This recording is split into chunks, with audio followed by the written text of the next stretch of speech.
সুদীপ্তদা, সেটাই যে লক্ষ লক্ষ মানুষের নাম বাদ যাচ্ছে, অথচ জানানো হচ্ছে না যে তারা কেন কেন কি কারণে তাদের নাম বাদ যাচ্ছে। আরো তো বৈধ কাগজপত্র থাকতে পারে, সেগুলো দেখে তবেই তো ন্যায় বিচার আসবে। হঠাৎ করে 10টা কি 11টা ডকুমেন্টের ভিত্তিতে তাদের একেবারে খারিজ করে দেওয়া হবে। এবং সত্যি সত্যি এর তো কোনো যুক্তি নেই যে বাবা ভোটার, ছেলে কেন ভোটার হবে না। এবং 2002-এ যাদের নাম রয়েছে 2002-এর লিস্টে, এবং বাকিরাও যারা নানাভাবে ম্যাপ করেছেন, ম্যাপিং এর আওতায় রয়েছেন, তারপর তাদের এইভাবে আন্ডার অ্যাডজুডিকেশনে দিয়ে দেওয়া লজিক্যাল ডিসক্রিপেন্সি। সুপ্রিম কোর্ট এগুলো নিয়ে প্রশ্ন তুলছে, কিন্তু সত্যি সত্যি মানুষ তো এগুলোর উত্তর চাইবেই। সোফিয়া, এই পর্বে আমি প্রথমে একটা কথা বলে শুরু করতে চাই, সেটা একজন দর্শকের মন্তব্যের পরিপ্রেক্ষিতে। দর্শকের মন্তব্যটা হচ্ছে, সুপ্রিম কোর্টকে যারা অবহেলা করছে তাদের নাগরিকত্ব কেড়ে নেওয়া উচিত। ওই ভদ্রলোককে বা ভদ্রমহিলাকে এবং অন্যদের এ বিষয়ে আমি আমার মতামত স্পষ্টভাবে জানাতে চাই। সেটা হচ্ছে এই যে কোনো আদালতের রায়, কোনো আদালতের নির্দেশ এর সমালোচনা করা যাবে না, আমাদের দেশে এমন কোনো আইন নেই। এখানে তপনবাবু আছেন, তপনবাবু নিশ্চয়ই আমার কথা সমর্থন করবেন বা কিছু ভুল বললে ধরিয়ে দেবেন যখন তিনি বলবেন। আমি যেটা করতে পারি না, যেটা করলে আদালত অবমাননা হয়, সেটা হচ্ছে কোনো মোটিভ অ্যাট্রিবিউট করা। বিচারপতি এই রায়টা দিয়েছেন পরবর্তীকালে রাজ্যসভা সদস্য হওয়ার জন্য, এই কথাটা যদি আমি বলি তাহলে সেটা আদালত অবমাননা হবে। ওই জন্য ওই কথাটা আমি বলছি না। কিন্তু আমি যদি বলি যে অমুক আদালতের এই রায়টা আমার পছন্দ হচ্ছে না, আমার মনে হয় না এটা ঠিক হয়েছে, এটা বলা আদালত অবমাননা নয়। আইনে একটা কথা আছে, supreme court is infallible. Supreme Court is infallible. Supreme Court is right not because it is infallible, but because there is no higher court. নিম্ন আদালতের রায় হাইকোর্টে উল্টে যায়, হাইকোর্টের রায় সুপ্রিম কোর্টে উল্টে যায়। তার মানে এই নয় যে বিচারক বা অন্য আদালতে, নিম্নতর আদালতে বিচারপতিরা ইচ্ছা করে কোনো অন্যায় করেছেন।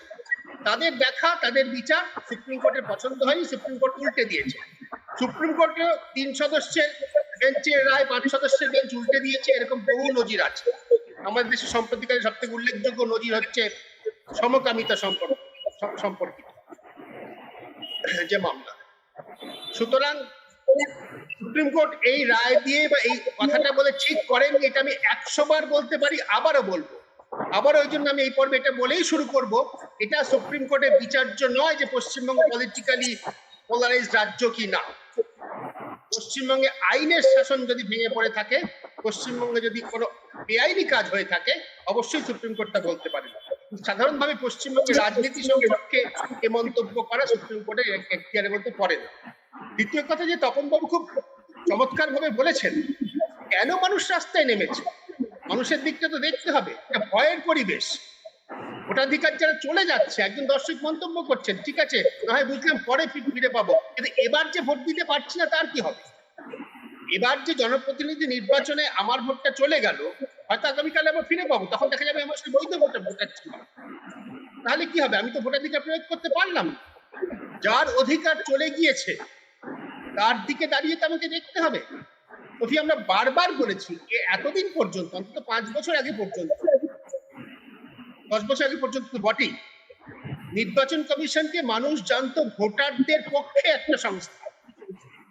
নির্বাচন কমিশন বারবার বিজ্ঞাপন দিত যে আপনি ভোটার হন, ভোটাধিকার প্রয়োগ করুন, যাতে দেশের সমস্ত নাগরিকের ভোটাধিকার থাকে, তারা ভোটাধিকার প্রয়োগ করতে পারে, সেটা দেখা ছিল নির্বাচন কমিশনের কাজ। এবার নির্বাচন কমিশন এখন উল্টো কাজটা করছে, তারা ভোটারদের বাদ দেওয়ার কাজে নেমেছে। এবং আমি তো জানি আমার মতো একই আর্থসামাজিক অবস্থার মানুষ, তারা অন্তত 5-6 পুরুষ ধরে পশ্চিমবঙ্গের বাসিন্দা।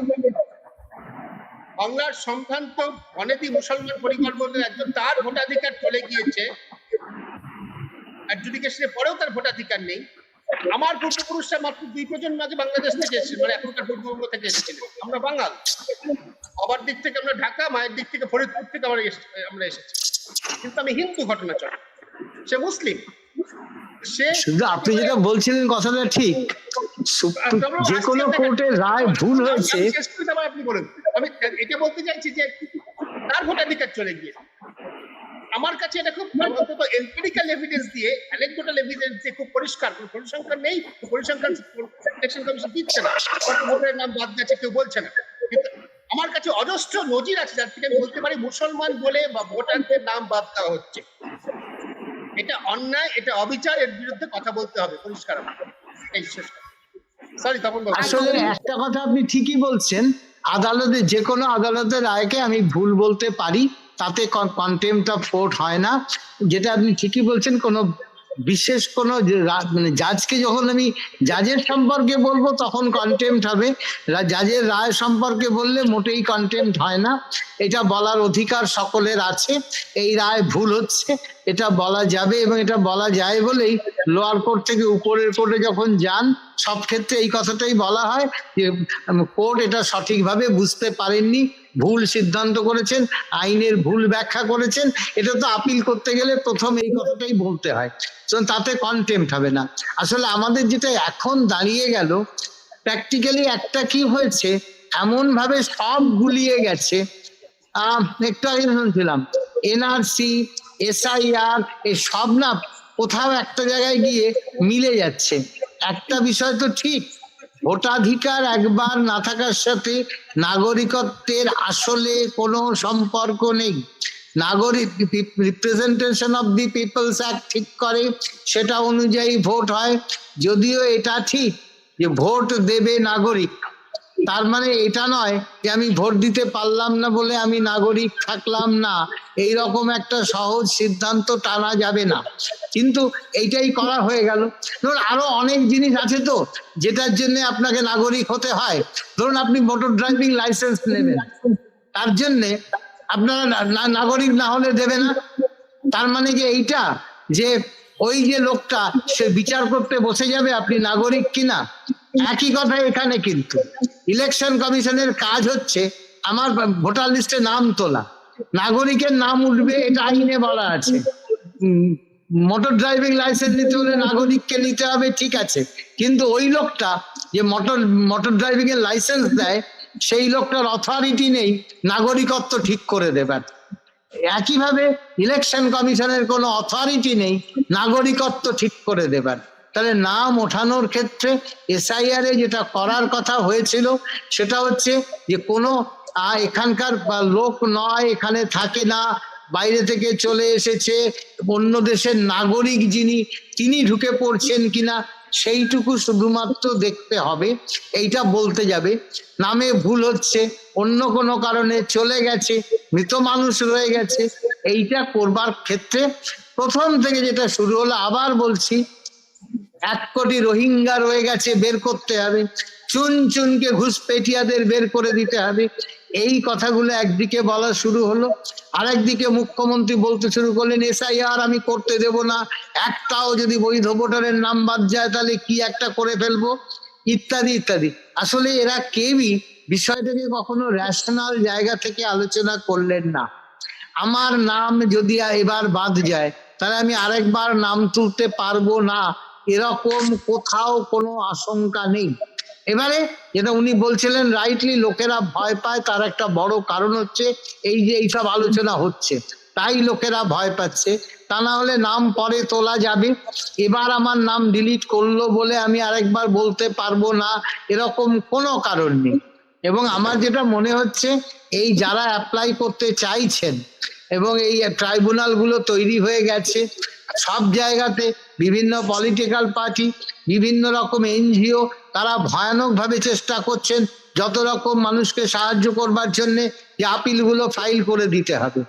যদিও মোডালিটিস নিয়ে আমার একটু এখনো সন্দেহ আছে, কিন্তু যে সমস্ত রিটায়ার্ড হাইকোর্ট জজেরা বসবেন ট্রাইব্যুনালে তারা শুনবেন, সেইখানে যদি ভুলভাল হয়ে থাকে একটা কথা কিন্তু ঠিক, সেটা হচ্ছে এদের কাছে যেটা পৌঁছবে সেখানটায় দেখতে হবে। কারণ এই প্রথম যখন লজিক্যাল ডিসক্রিপেন্সির নাম করে নোটিশ দেওয়া হয়েছিল, যে লোকগুলো বসেছিল সেগুলো অপদার্থ, সেগুলো নিজের খুশি মতো আইনের ব্যাখ্যা করেছে, এটা নেব ওটা নেব না।